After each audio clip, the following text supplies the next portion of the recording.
প্রিয় দর্শক বন্ধুরা, এই মুহূর্তের জন্য উঠে আসছে চাঞ্চল্যকর খবর আপডেট। দিন শেষে অত্যন্ত গুরুত্বপূর্ণ খবর।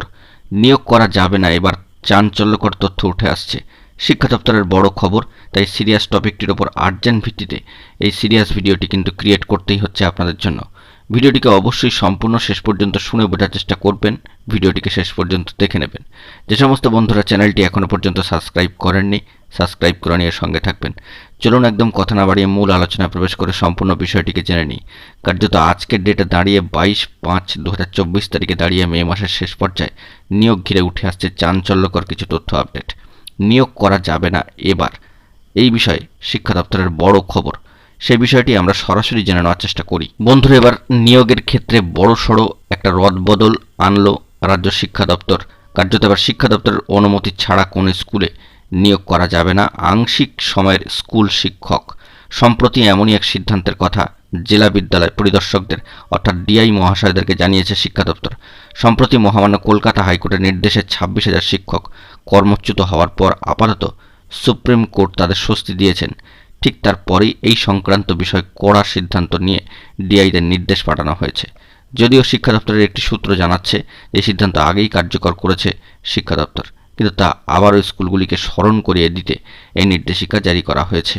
কারণ এই প্রসঙ্গে বিকাশ ভবনের একটি সূত্র জানাচ্ছে যে সম্প্রতি একটি বিজ্ঞাপন শিক্ষা দপ্তরের নজরে এসেছে, যেখানে দেখা যাচ্ছে যে রাজ্যের বিভিন্ন প্রান্তে থাকা সরকারি স্কুলগুলি নিজেদের প্রয়োজন মতো আংশিক সময় শিক্ষক নিয়োগ করেছে, যেখানে মাসিক 1200 থেকে 2000 টাকার সাম্মানিকের বিনিময়ে বিষয়ভিত্তিক অস্থায়ী শিক্ষকের বিজ্ঞাপন দেওয়া হচ্ছে। এক্ষেত্রে শর্ত দেওয়া হচ্ছে যে আবেদনকারীর বিএড আবশ্যিক হতে হবে। বিজ্ঞাপন দেখে স্কুলগুলিতে আবেদন জমা পড়ছে। সব কিছু যাচাই করে স্কুলের পরিচালন সমিতির সম্মতি নিয়ে নিজেদের প্রয়োজন মাফিক শিক্ষক নিয়োগ করা হচ্ছে। শিক্ষা দপ্তরের একাংশের মতে এভাবে কোনো নিয়ন্ত্রণ ছাড়া শিক্ষক নিয়োগ হলে পরে তারা স্থায়ীকরণ দাবি জানিয়ে আন্দোলনও করতে পারেন।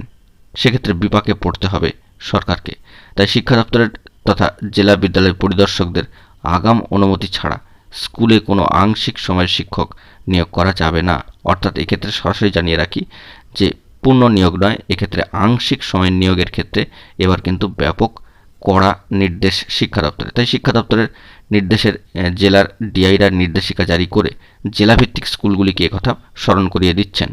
শিক্ষক সংগঠনগুলি মনে করছেন যে আংশিক সময়ের শিক্ষক নিয়োগে অনিবার্য হয়ে পড়েছে, কারণ দীর্ঘদিন ধরে মাধ্যমিক উচ্চ মাধ্যমিক পর্যায়গুলিতে শিক্ষক নিয়োগ হয়নি। তাই বাধ্য হয়ে স্কুলগুলিকে পঠন পাঠনের স্বার্থে আংশিক সময়ের শিক্ষক নিয়োগ করতে হয়।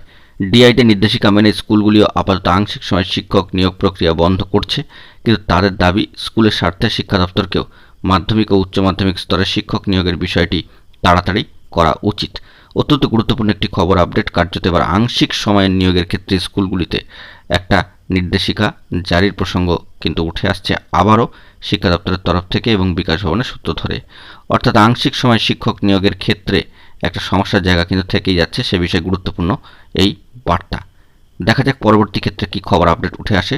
অবশ্যই গুরুত্বপূর্ণ আপডেটগুলি পাওয়ার জন্য এখনই চ্যানেলটিকে সাবস্ক্রাইব করে নিয়ে সঙ্গে থাকুন। ধন্যবাদ।